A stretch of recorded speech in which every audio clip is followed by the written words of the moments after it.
Selamat malam, selamat siang, rekan-rekan dan Bapak dosen, Pak Kusumaji Pramanajati atau dikenal dengan Pak Jati.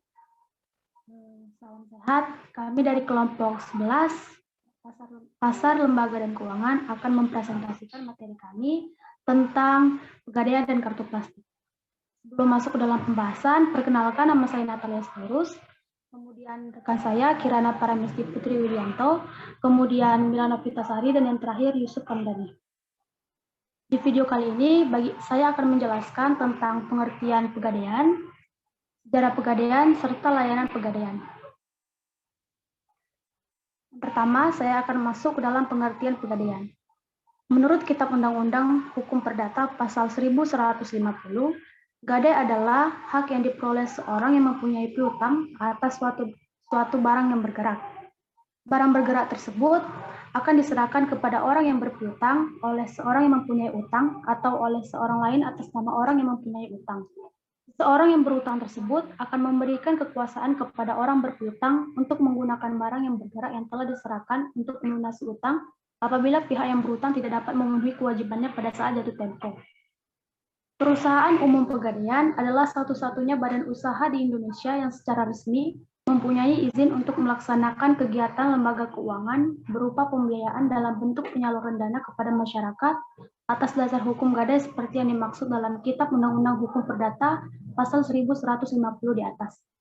Kemudian sejarah pegadaian. Sejarah pegadaian di sini terbagi menjadi dua, yang pertama pada era kolonial dan yang kedua pada era kemerdekaan. Sejarah pegadaian pada era kolonial dimulai pada saat pemerintah Belanda atau VOC mendirikan Bank Panlining, yaitu lembaga keuangan yang memberikan kredit dengan sistem gadai. Lembaga ini pertama kali didirikan di Batavia pada tanggal 20 Agustus 1746. Ketika Inggris mengambil alih kekuasaan Indonesia dari tangan Belanda pada tahun 1811 sampai 1816, Bank Panlining ini milik pemerintah dibubarkan dan masyarakat diberi keleluasaan untuk mendirikan usaha pegadaian asal mendapat lisensi dari pemerintah daerah setempat atau dikenal dengan lisensi stelsel. Pada saat Belanda berkuasa kembali, Stelsel kembali tetap dipertahankan dan menimbulkan dampak yang sama.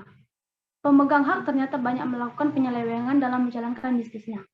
Berdasarkan hasil penelitian, pemerintah Hindia Belanda mengeluarkan yang namanya Statblad nomor 131 tahun tanggal 12 Maret 1901 yang mengatur bahwa usaha pegadaian merupakan monopoli pemerintah dan pada tanggal 1 April 1901 didirikan Pegadaian Negara pertama yang ada di Indonesia, tepatnya di Sukabumi, Jawa Barat. Selanjutnya pada tanggal 1 April diperingati sebagai Hari Ulang Tahun Pegadaian. Kemudian sejarah pegadaian pada era kemerdekaan. Pada masa awal pemerintahan Republik Indonesia, kantor jawatan pegadaian sempat pindah ke Karanganyar, tepatnya di Kebumen, karena situasi perang yang kian memanas.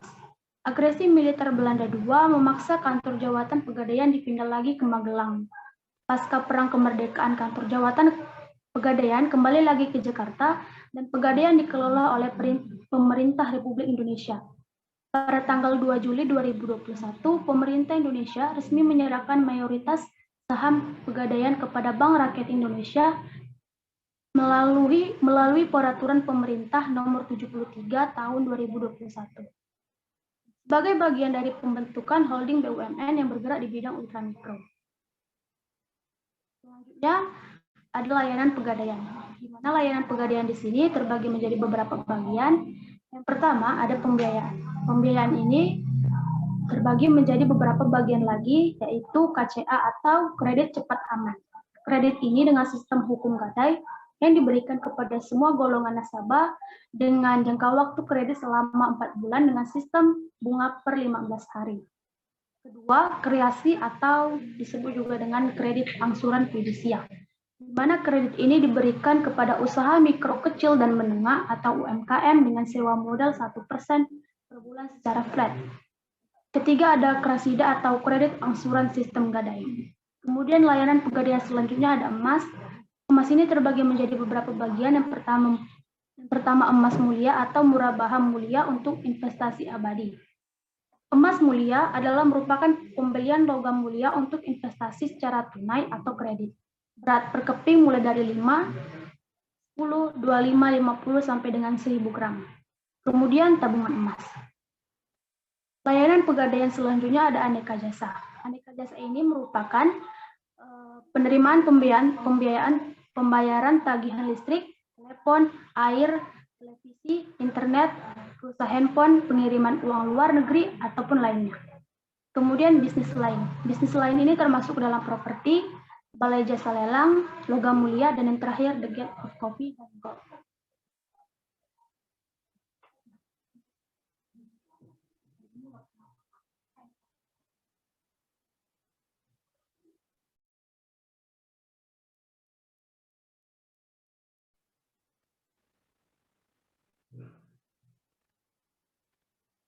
Selanjutnya ada sumber dan penggunaan dana. Sebuah perusahaan dalam menjalankan aktivitasnya harus memiliki sumber dana terlebih dahulu. Setelah terhimpun, kemudian dana tersebut harus disalurkan ke aktiva produktif agar memberikan keuntungan. Sumber dana pegadaian berasal dari modal sendiri, yaitu modal awal penyertaan dari pemerintah dan laba ditahan. Pinjaman jangka pendek berasal dari perbankan dan pihak lainnya. Penerbitan obligasi, instrumen surat utang, diterbitkan dengan tujuan menghimpun dana dari masyarakat kemudian memperoleh imbalan berupa bunga. Penggunaan dana ini dilakukan untuk hal seperti uang kas, jasa pembiayaan, operasional perusahaan, pembelian aktiva tetap, dan investasi.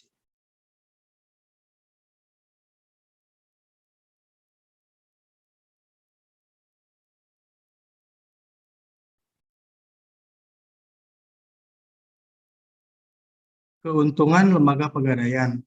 Aktivitas yang dilakukan manusia dalam kehidupan sehari-hari pasti melakukan kegiatan perekonomian jika kita memerlukan uang untuk melakukan transaksi dan untuk memenuhi kebutuhan hidup lainnya, dengan jumlah dana yang kecil maupun jumlah dana yang besar.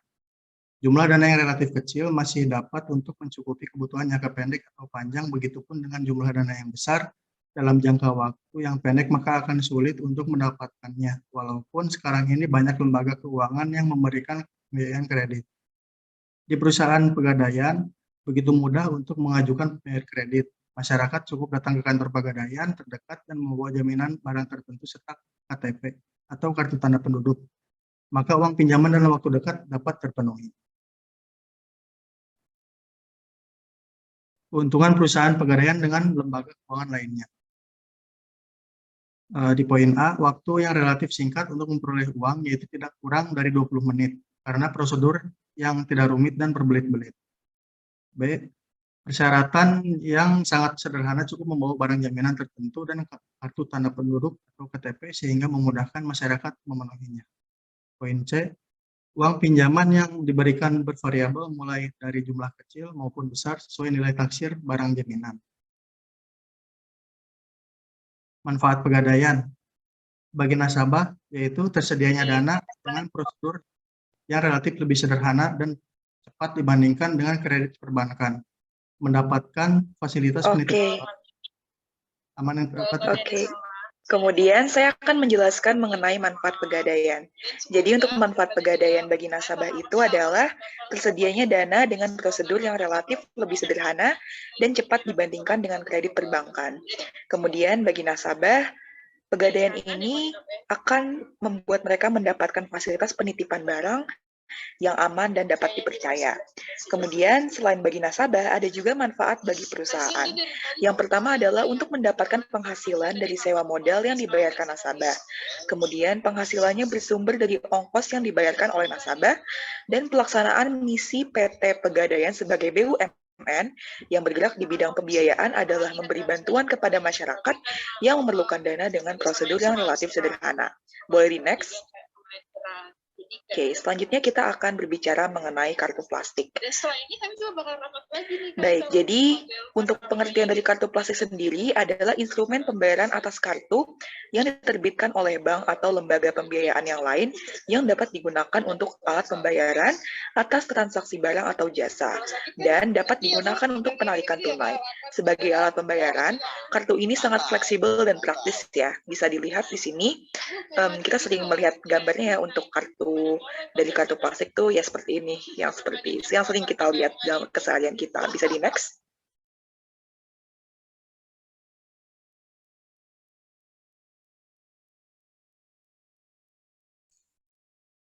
Pihak-pihak yang terlibat. Yang pertama itu ada bank atau perusahaan, pembiayaan baik sebagai penerbit dan membayar. Kedua itu ada pedagang sebagai tempat belanja. Yang ketiga ada pemegang kartu atau nasabah yang namanya tertera dalam kartu tersebut dan yang berhak menggunakannya untuk berbagai keperluan transaksi. Fungsi kartu plastik itu pertama itu dari sumber kreditnya. Kartu dapat digunakan sebagai instrumen untuk memperoleh kredit dengan mekanisme pembayaran setiap transaksi atau secara bulanan. Kedua, ada penarikan uang tunai. Kartu dapat digunakan untuk penarikan uang tunai baik di counter bank atau di mesin ATM. Yang ketiga ada penjaminan cek, yaitu kartu dapat digunakan untuk menjamin penarikan cek yang ditarik si pemegang kartu guna meyakinkan si penerima cek dalam bertransaksi.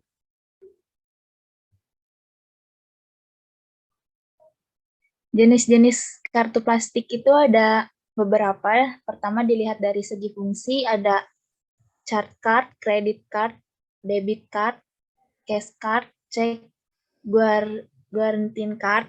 Yang kedua berdasarkan wilayah, yang pertama ada kartu lokal dan kartu internasional.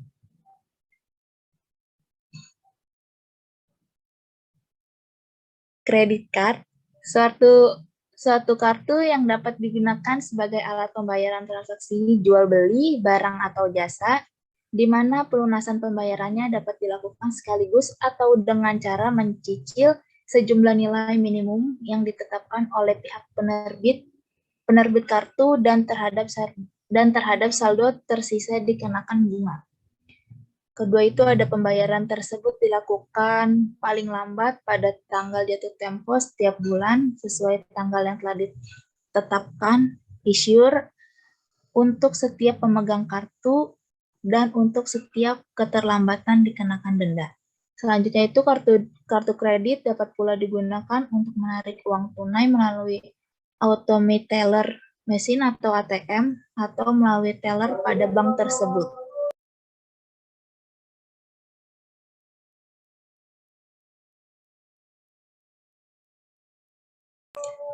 Debit card kartu ini pada prinsipnya merupakan alat untuk melakukan penarikan tunai baik melalui counter bank maupun ATM. Selanjutnya pembayaran transaksi dengan menggunakan debit card sama dengan pembayaran tunai, karena pada saat yang sama langsung akan mengurangi atau mendebit saldo simpanan pemegang kartu yang bersangkutan dan mengkredit rekening penjual.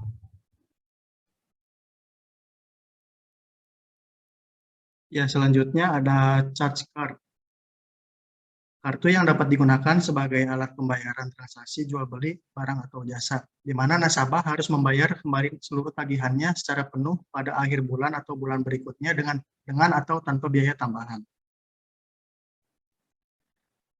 Cash card, kartu yang hanya dapat digunakan untuk penarikan uang tunai baik di counter bank maupun pada ATM yang tersebar di berbagai wilayah. Tidak dapat digunakan sebagai alat pembayaran transaksi jual beli barang atau jasa. Biasanya bank menentukan limit uang tunai yang dapat ditarik atau ditransfer melalui ATM. Selanjutnya ada check guarantee card. Kartu ini pada prinsipnya digunakan sebagai jaminan dalam penarikan cek oleh pemegang kartu. Di samping itu dapat pula digunakan untuk menarik uang tunai melalui ATM. Kartu ini hanya populer di Eropa, terutama di Inggris. Selanjutnya ada mekanisme transaksi kartu kredit. Sistem kerja kartu kredit adalah dengan melibatkan pihak saling berkepentingan. Mekanisme transaksi ini melibatkan pemegang kartu, perusahaan yang mengeluarkan, dan pihak pedagang atau merchant.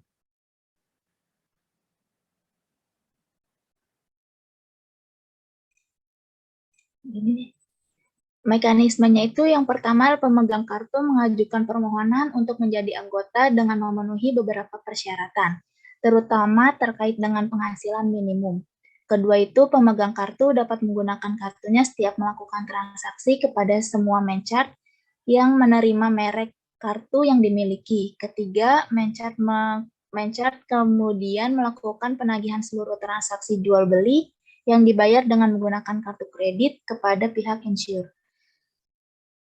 Keempat, apabila kartu yang digunakan adalah chart card, maka pemegang kartu harus membayar lunas seluruh tagihan pada saat jatuh tempo. Kelima, jika menggunakan kartu kredit bisa dibayar lunas dan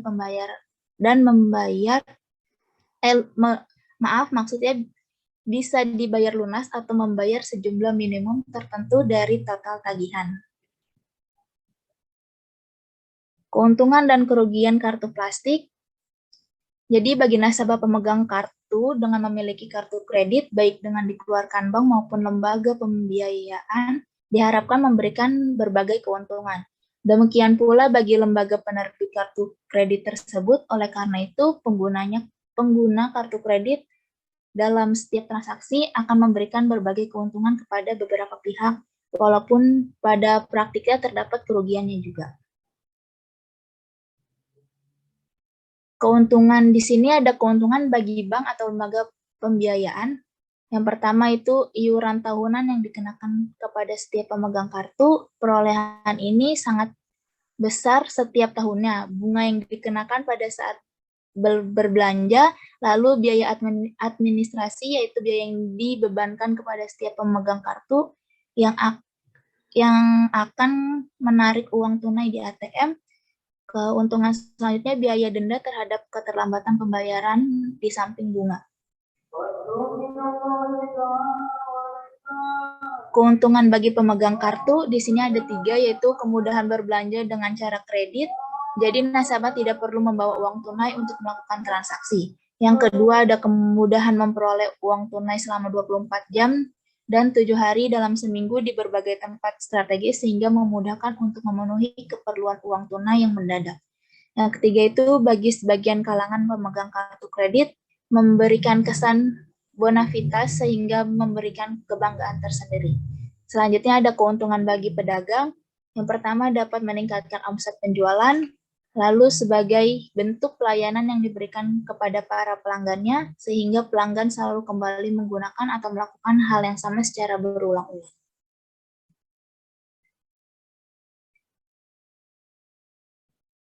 Dalam kerugian di sini, ada kerugian bagi bank. Jadi, jika terjadi kemacetan pembayaran oleh nasabah yang berbelanja atau mengambil uang tunai sulit untuk ditagih mengingat persetujuan penerbitan kartu kredit biasanya dapat jaminan benda-benda berharga sebagaimana layaknya kredit. Bahkan jaminan hanya dengan jaminan bukti penghasilan saja sudah cukup untuk memperoleh kartu kredit. Ada juga kerugian bagi nasabah, yaitu biasanya nasabah agak boros dalam berbelanja. Hal ini karena nasabah merasa tidak mengeluarkan uang tunai untuk berbelanja, sehingga kadang-kadang ada hal-hal yang sebetulnya tidak perlu dibelikan juga. Kemudian kerugian nasabah disebabkan karena sebagian menchart membebankan biaya tambahan untuk setiap kali melakukan transaksi. Kerugian lainnya adalah adanya limit yang diberikan kadang terlalu kecil.